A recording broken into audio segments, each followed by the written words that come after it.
La escritura del árbol del Teneré parte un poco de la historia real.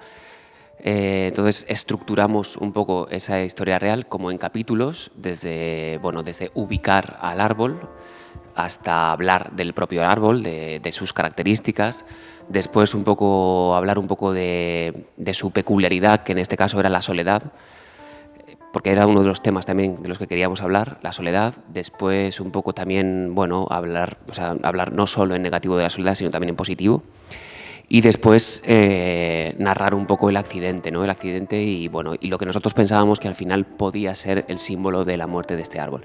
Entonces lo que hicimos es como una estructura capitular de la historia y vamos narrándola a partir un poco de las imágenes también que iban surgiendo durante el trabajo de investigación, con las sombras, con las ramas, con los cuerpos de Carlos y de Inés.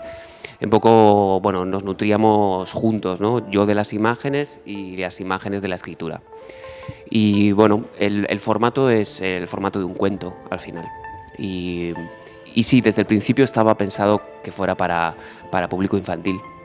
De hecho, lo primero que pensábamos era a quién iba dirigido este proyecto, sobre todo para saber en qué lenguaje nos teníamos que manejar. También por este tiempo, ¿no? En el que contamos la historia, que yo creo que es como muy significativo, el tiempo que nos tomamos para respirar las imágenes, para ver las imágenes y para que a partir de esas imágenes el público un poco tenga su tiempo de reflexión y no seamos nosotros los que le impongamos la historia, sino que él pueda un poco imaginar.